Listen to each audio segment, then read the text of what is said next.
Hi, it's Mark Owen from Moose, Marketing and PR, the editor of Punchline magazine, and welcome to Punchline Talks, the business breakfast briefers, where I've invited a panel of business experts to go over the morning newspapers, discuss their own business sectors and their own businesses, and finally, what's caught their eye on this week's Punchline. Today, I have a fantastic panel, including Simon Ford, CEO of Allstone Group, including the famous Speedy Skips.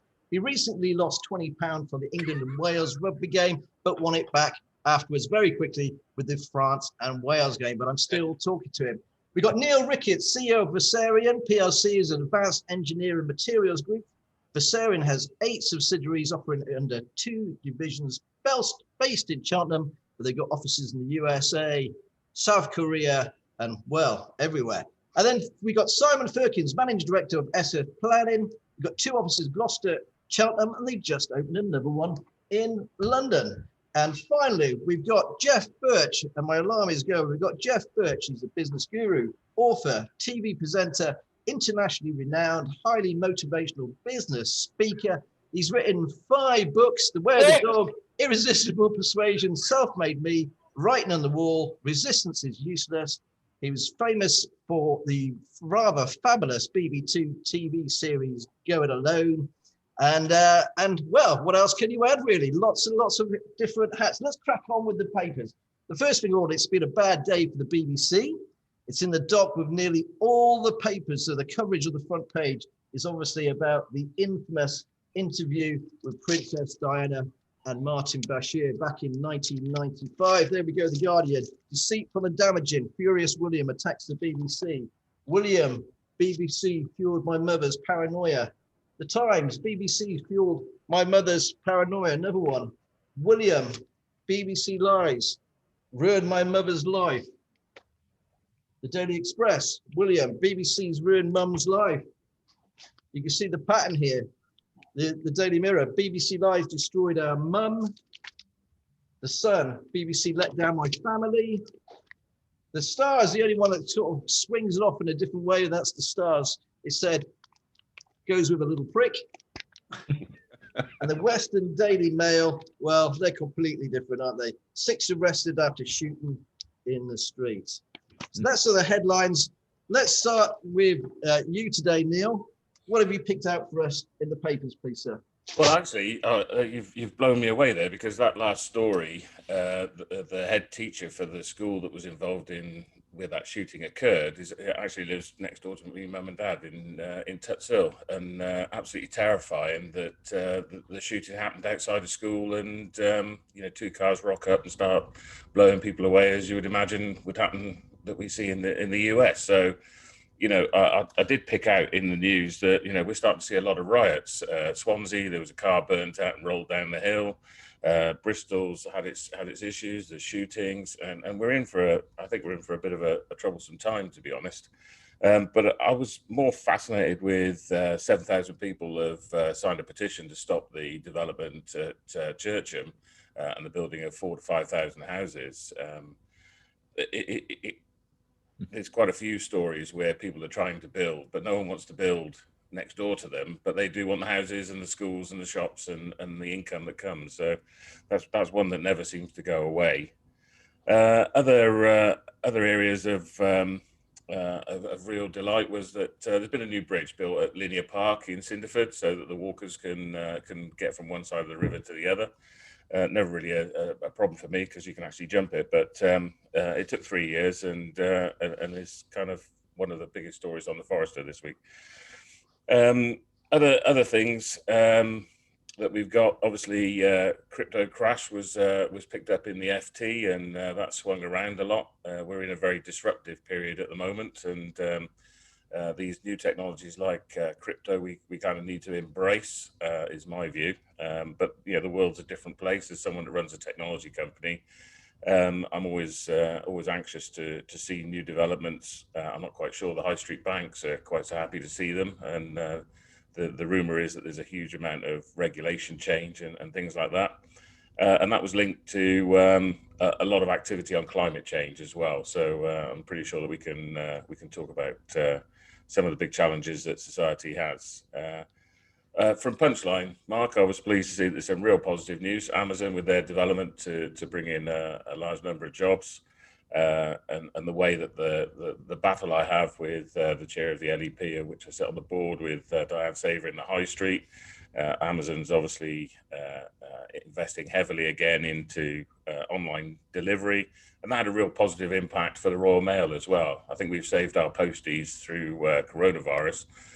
My postie is constantly complaining now that he's got too much to do, and he's delivering the COVID tests now. And to be honest, I think he was happier when they didn't have anything to deliver, but he's doing a great job for us. So that was one of the last stories. The final one that I've got out of the FT is, again, kind of linked to the climate change, which is around tree tax. And organisations having to offset their CO2 through buying trees. And I'd just like to say that I've got a few trees here. If anybody wants to offset their CO2, I'm open to offers. They can lease them for the next 25 years. Hey Neil, you're supposed to do the punchline bit at the end, mate. That's the kind of stuff that we do here. Mark, I was brought on from the bench here at the last minute. I'm learning as I'm going. Okay, I've got splinters. I've been waiting. I've been waiting for at least 10 weeks for a chance on here. But I'll get some more punchline things for you because obviously, as you know, I do read it intensely, mainly in the Chinese. But thanks very much, Neil. Let's move on to Geoff. Hey, Geoff, nice to see you again, mate. Aye. Thanks ever so much for joining Punchline Talks. I really enjoyed our big interview a couple of months ago. We put it back on again recently.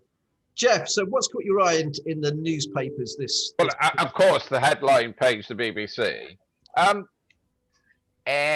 The thing with that is I work for the BBC a lot.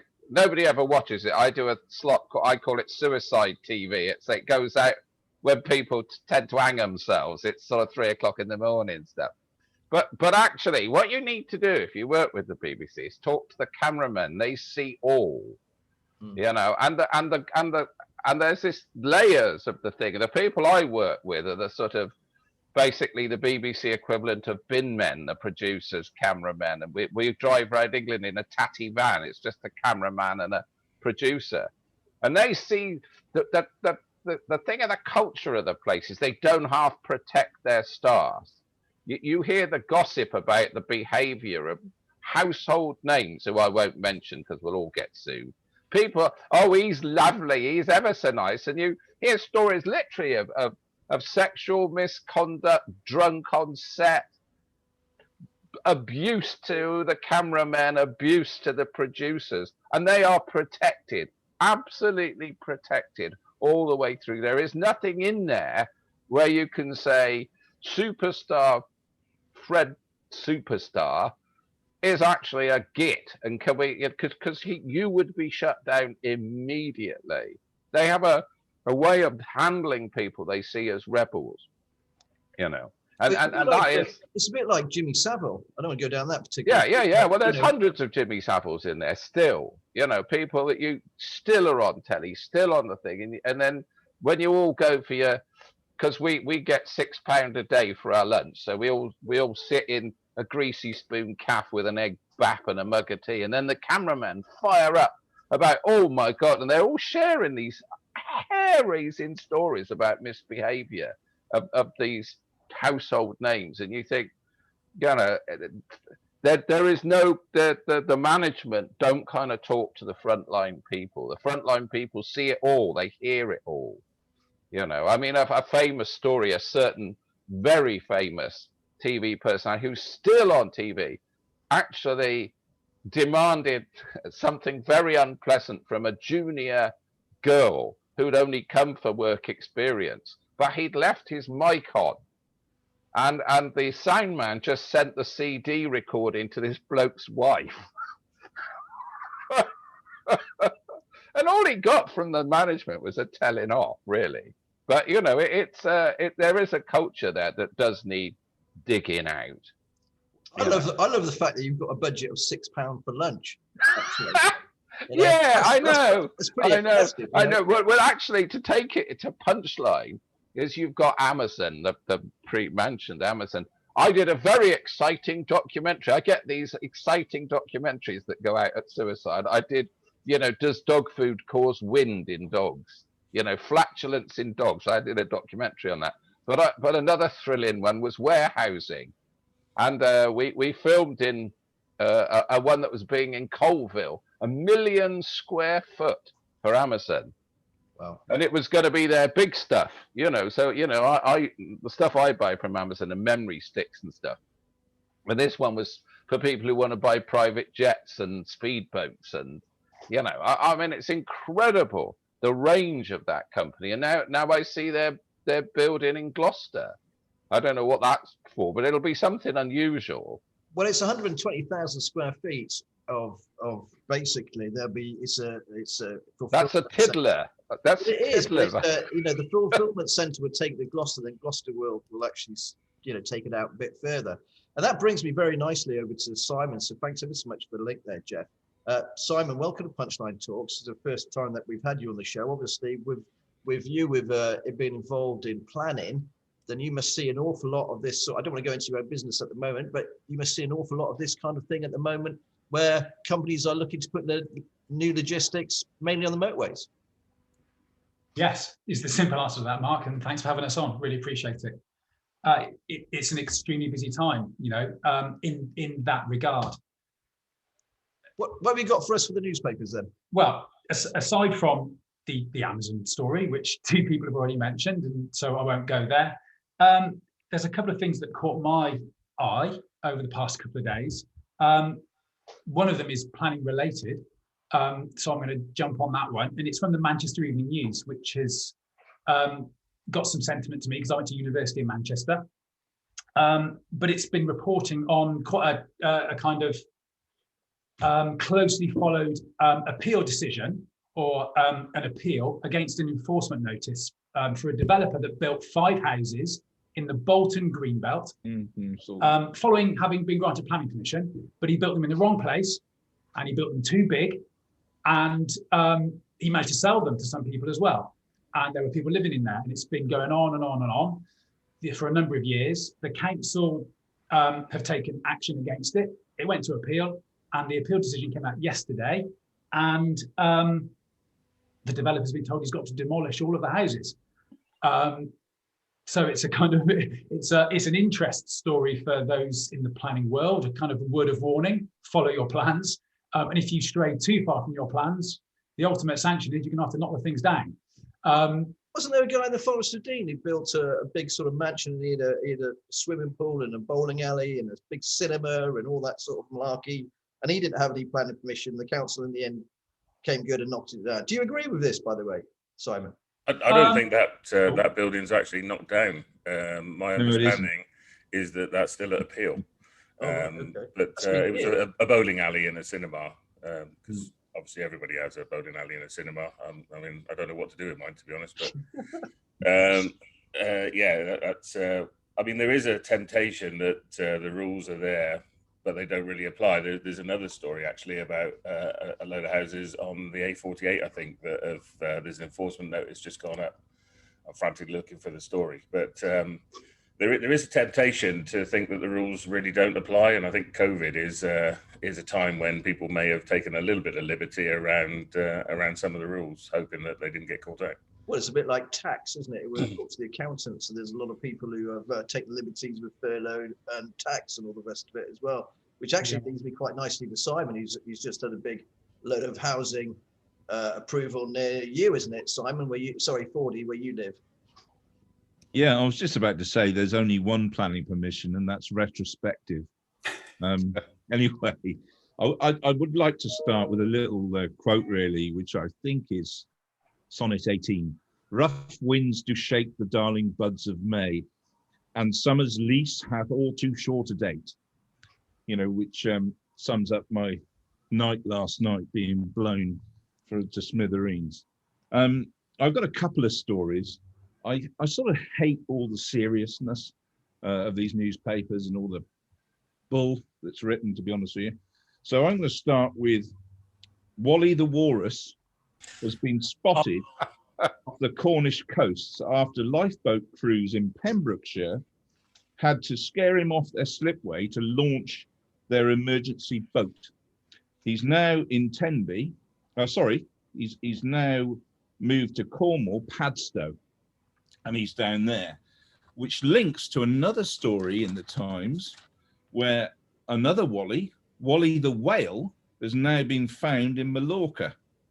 A grey whale lost in the Mediterranean after swimming from the North Pacific has reappeared on a beach in Mallorca. So there's 2 Wallies that have been found, which I thought was quite amusing, to be honest with you. I have been following Wally, and I just want to know whether or not he's got to do his 2 weeks isolation before he makes his way up to Lydney Docks. Okay, so we put a bid in.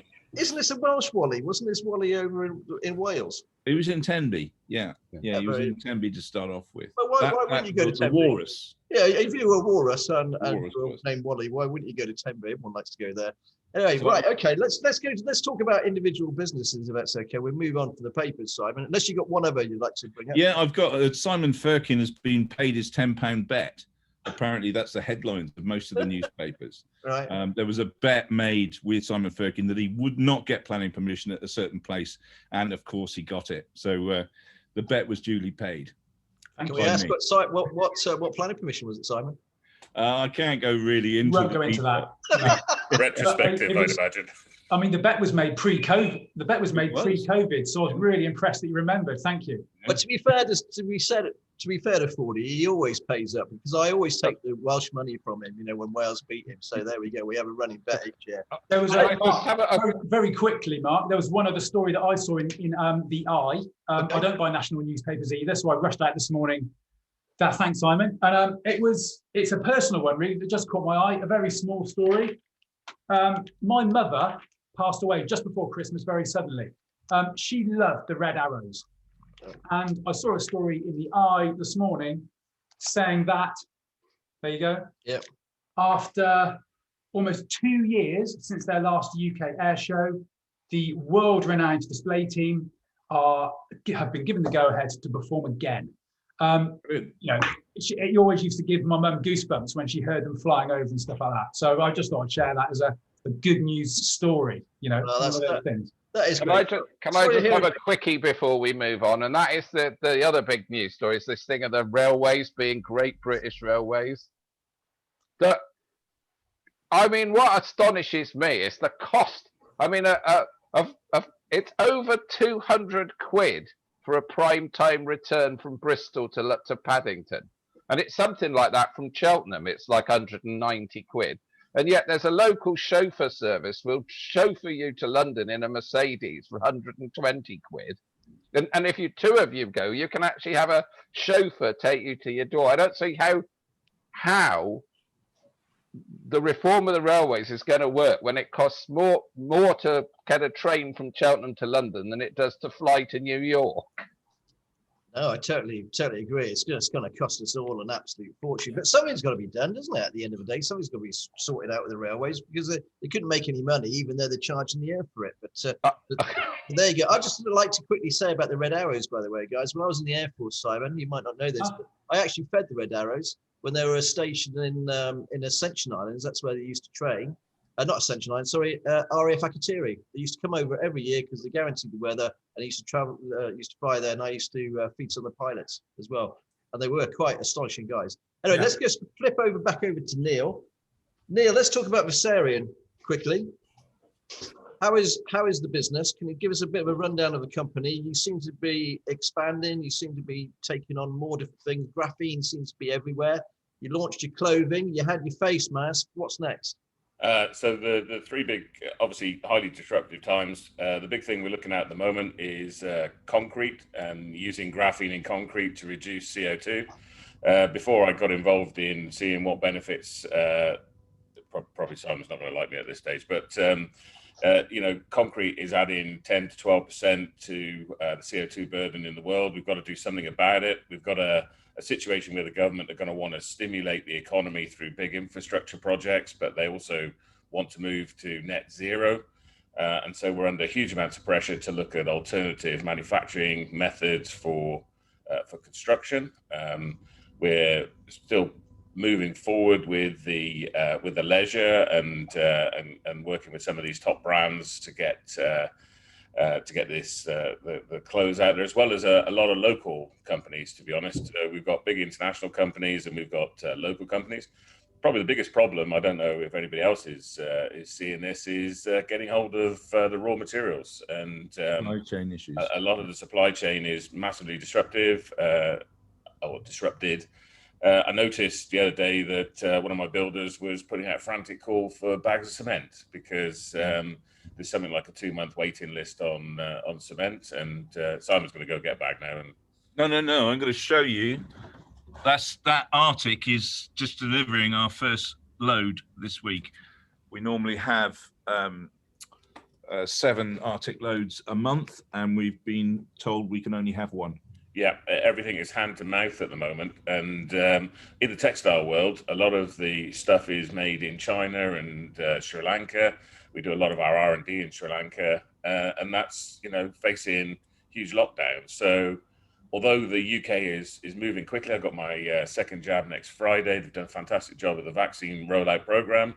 The rest of the world is kind of still struggling, and that's having an impact on our business in terms of raw materials. It's funny. I'll flip over to Simon actually, 40, because we talked about this the other day about materials and again the disruption in the marketplace. Can you tell us your experiences, please, for Allstone? Yeah, I firstly need to apologise to Geoff for my behaviour on set. Okay, so sorry about that. What's that? My behaviour on set that you were talking about earlier. Oh, that, yes. Sorry No. Oh, I see what you mean. Yes. No. That's yeah, we've experienced. We've still got the video. We've experienced a massive spike in demand and a relentless, demand from everybody for various building materials and skips and such like, to the point where we ran out of various flooring sands, type 1, cement, and skips. We have over 5,000 skips, and we ran out of skips. The problem was multifaceted in that you had HS2 or whatever they call it, wanting 8.1 million tons of type 1. And what happened was all the large aggregate suppliers of Hanson, Cemex, Tarmac, they all went to that big infrastructure project and said, yes, we'll supply, because it's a lot easier than dealing with the minnows who have 100,000 ton off them a year or 200,000 ton a year. They can go and wait for it. It's a lot easier for them to just deal with one customer, as it were, at the right price, because the government are paying for it. So we've experienced that. We've experienced bits with labour in terms of skilled staff. We've actually grown during the virus, but I've seen a lot of other businesses who've paid their staff furlough 80% all the way through for a year or more, and now they're going to their staff and saying, right, we're coming back. No, don't really want to work. Sorry, I've got used to this, and I don't really want to go back to work and be a chef or be whatever. I want to be something different. So there's a lot of issues with regard to staffing, and that's going to be a problem. A lot of Eastern Europeans have gone back home, and we employ probably 40 Eastern Europeans who do a really good job for us. So there's a lot of skepticism and problems. They're all good problems for us because we're very, very busy. But it is issues that arise every day. Well, it's kind of going down the tracks. That's the thing, isn't it? Now that COVID is starting to go away from the UK economy, so to say, we're actually seeing the results of Brexit, because Brexit's been quiet. And there's a lot of problems. I think someone was telling me the other day, they've got stuff flying into Germany, or takes 2 or 3 days. Normally would be the timeline. They get to Germany, suddenly it's 2 or 3 weeks. They can't get the paperwork done. It's a massive problem, and it's that's what's causing the issues with the supply chain. That's that disruption. Don't get me wrong. Everyone will work really, really hard to overcome those challenges. It just means you're working longer hours and you're working harder, trying to overcome some problems that weren't of our making, but are just they're in the background. totally. And I hear this story all the time, and especially for chefs. You can't blame a chef who's had, say, 15 months out of this sort of industry. He's gone to work at Sainsbury's or Tesco or some other kind of job. He's now working 9 to 5, doesn't have to work till 12 o'clock at night, doesn't get any abuse, doesn't, he probably is actually better paid. He has a more holiday, and he's probably, you know, his lifestyle has completely changed. And he's thinking, do I want to go back to be a chef? No, it's bloody hard work. I used to be a chef, working 12, 15 hours a day, never see my friends on the weekend. You know, it's really, really tough, especially for the younger ones who aren't on 30, 40,000 quid like some of the good chefs get. Anyway, let's move on to Simon. Simon, thanks ever so much for joining us again. Let's talk about SF Planning, please. How's it been for your company during COVID? Have you been able to work your way through, I'm assuming? Yeah, we have. I mean, it was a bit scary in the first kind of 2 or 3 weeks of lockdown last February, March, whenever it was, because the phones just went silent and there was hardly any conversation going on. And I was kind of thinking, oh dear, what's going to happen? But I think actually it was a case of a number of businesses that we work with and our clients, I think kind of thought, oh, this will only happen for a couple of weeks and then we'll be back to doing what we do. And I don't think they were fully prepared for remote working. So I think they were, I'm guessing, but it feels like they were all just getting the processes and mechanisms in place to allow that. Once that picked up again, I mean, we've been really, really busy all through the last year. And we've grown as well. The government are telling everyone to build. Planning's gone a bit crazy, to be honest. The other big challenge that we've had is kind of dealing with local authorities and the planning inspectorate and the challenges that they're facing. Remote working, old systems, computers not linking up with the systems in the office, understaffed, under-resourced, more applications coming in. You know, it's really, really difficult for those organisations to get decisions out. What I've heard from I'm saying to you, I was talking to someone the other day, and he was saying that the planning inspectors don't come out. So they won't come out. Actually, this is the councils now. Some of them won't come out. The officers won't come out to actually see what they're turning down. And it's just been kicked down the road over and over again. Have you heard of cases like that? Yeah, in all honesty, somewhat. You know, it's difficult because the orders that are coming up from on high is, you know, are don't go on site if you don't have to. So they're acting in accordance with their orders, if you like. And so they are undertaking site visits through remote video. We've been taking videos and photographs sometimes and sending them in for officers to review that way. And then they are visiting sites where they consider it really necessary for them to do so. Just trying to work within the limits that are there. So how do you see the market going now over the next sort of 18, 24 months then? Do you think it's going to carry on steaming forward, or it feels like it? You know, all the noises that are being, the government are making so many announcements in Queen's speeches and stuff like that, talking about taxing developers who don't build out their permissions in time. We'll see what comes from it in white papers in due course.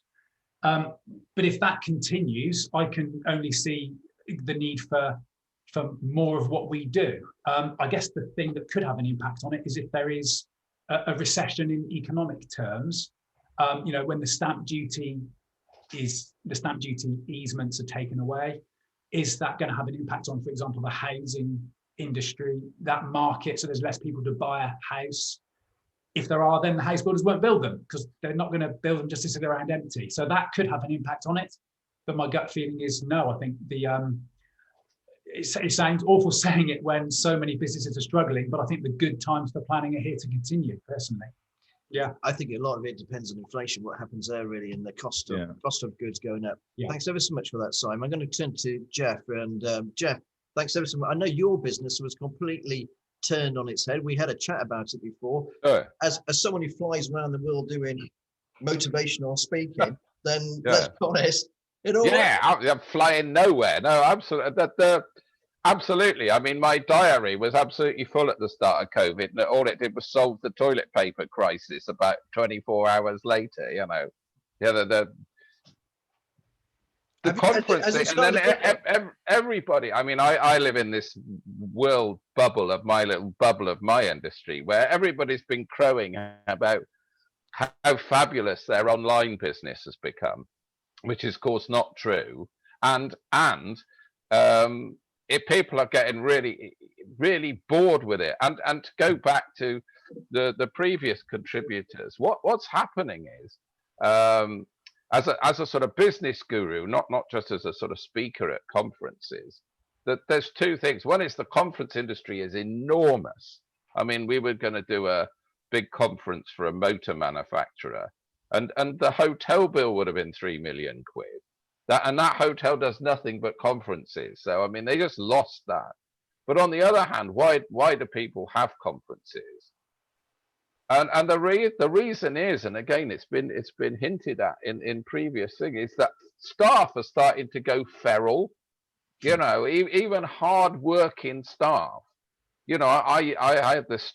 You know, I created this fantasy company called the Firkins Pancake Company, who put their staff on furlough and let them work from home. So they're all hardworking and loyal, and they make pancakes at home because everyone's got a frying pan and a cooker. So the guy's production stayed up. But then Beryl thought that a little pinch of cinnamon might be nice in the pancakes. But Brian wanted to make them savoury, and Terry thought a bit of the grated cheese. And in the end, when the employees get together, you've got 500 different flavours of pancake. And that's the same at people working from home, start having their own way of doing it. And they've not been put together as one group of people. You can have online conferences, but I mean, my son, to my despair and misery and shame, is a lawyer. And he's a barrister, and he is also a erstwhile Hell's Angel. So his house is full of motorbike parts. And he's got a backdrop like your Iron Man thing, which looks like a library. He's got his wig and gown, pornographic shorts and Grinch slippers on, you know. And I'm sure this being repeated all over the country, that people are kind of drifting away from the core values of their company, like planning officers. Some will come out, some don't come out, some work from bed, some actually, you know, there's no coherence to people's core businesses. And as I say, online, you can watch the numbers. You see 500 people are attending this conference. And I see the CEO of the company say, I'm glad people have joined me from all over the world. And I can see that number going 500, 450, 5. And by the time he's finished talking, there's 3 people left. And they're usually family members anyway. You know, and it just doesn't work. Somehow, one day, people are going to have to get together in person again and get some kind of unity back into their businesses. I totally agree, Geoff. It's funny because I keep going, what am I going to do with this fire station I work in? And I'm the only one here. And Neil says to me, you should get rid of it, Mark. And Simon says, buy a fire engine and start putting out fires. Maybe I have another career. Okay, we're kind of running out of time around 2 minutes ago. So we'll quickly rattle through the stories that caught your eye in Punchline this week. So I'm going to start with you, Simon, if that's okay. Simon Firkins. Let's start with you. What's caught your eye in this week's Punchline? There was a few things, but the one that most caught my eye is kind of planning and human related, and that is Jackie Weaver, the clerk of Handforth Parish Council, who is helping out Cotswold District Council, talking about engagement in planning on what part of their live series. And for those of you who do not know who Jackie Weaver is, all you need to do is Google her. And an amazing YouTube video of her actions at the Handforth Parish Council meeting come up. I mean, she's a superstar on the internet. She even appeared at the Brits. And I think, you know, it just shines it shines a spotlight on kind of bullying in that kind of arena, and, you know, the poise and the grace with which she dealt with that, I think was fantastic, and credit to her. So that's the story that jumped out at me. Brilliant. No, I think that's going to be really, really well attended. Okay, thanks very much for that, Simon. Neil, what have you got? I think it's a tale of two types of businesses. We've got businesses like Dunelm that you highlighted, you know, sales up 60%, and then poor old Shoe Zone, you know, they're really struggling. We've got some people saying that they're in the hospitality industry that are really struggling, and then one of the stories that you put up on there was, you know, the UK set for 2.5 billion hospitality sales bonanza, you know. So I'm always critical of the press, because you kind of don't know what to believe at the moment. It seems to be two extremes, and you have to try and understand what the median is between those kind of two situations. And well, that's what we have to do all the time. We have to walk that line and find out, you know, when we get council reports and things, we have to try and find out where's the real story here. Are they trying to hide something? Are they trying to promote something? You know, somewhere in the line, I like to think that Punchline tells it like it is. Anyway, thanks for that, Neil. Geoff, what have you picked out, sir? Well, of course, dear old Fred West. I mean, and his adventures. I went to art college, in the Gloucestershire Art College, and I used to ride up Cromwell Street on my motorbike. That must have been the kind of day, you know, early days of Fred West. And I had a very dear friend who was a paparazzi photographer, and he was also the cameraman for ATV. And he was there right the way through it. He filmed it and thing. And then on top of that, later on in an earlier life, when I had a kind of fairly roughy-tufty business, I was in a cafe just as this broke in Gloucester, and somebody said, "Oh, well, we know Fred. He did a lot of building in our basement." And he, you know, funny enough, the basement was a bit smaller when he'd finished, but it was a good price, you know. But that was a different cafe. I won't say which one, but that was another cafe in Gloucester that he worked in. So, you know, it's quite a story still. He's a terror. Yeah, that's right. It's very sad stories too for some of the families. Thanks, Geoff. Simon, Cordy, what have you picked out? I was actually on the same as Lord George there with Fred West, in that we did skips for Fred way back when, and they were from Cromwell Street and everything. So, and that was in the days when the recycling wasn't really at the front and everything went to landfill. So God only knows what has happened there. It would have been very easy for him to do anything and for us to dispose of it and not know what's gone on. Yeah, again, you feel for the families and everything, but I think that story of just rumble and rumble and rumble, wasn't it? It's one of those ones that that's true. We'll never ever find out the truth. No, unfortunately, I think it's going to put Gloucester back on the map for totally the wrong reasons. I would like to say I've been up there a lot, by the way, up the road, because you know, stone's throw from our fire station here on Southgate. I would just like to say that the national media has been really, really respectful of the family, really respectful for Gloucester. They've been absolutely brilliant. I've met loads of the cameramen. I do make a point of always talk to the cameramen, the presenters. Talked to the guy Dan Whitehead from Sky News. What a really nice gent. He did a nice piece for me for Punchline for today. And I'd just like to say that actually, because sometimes the paparazzi do get a bad rap. But for this particular thing, they really are being quite sensitive to the family. Do you think they'll find anything? Personally speaking, I don't know. In some ways you hope they do, because it's good. It'd be nice for closure. But on the other side, but with all the digging and the drilling and everything, I heard that, you know, they're doing a lot of work down there. Will it be one? Will it be more? Who knows? We've run out of time today. Thank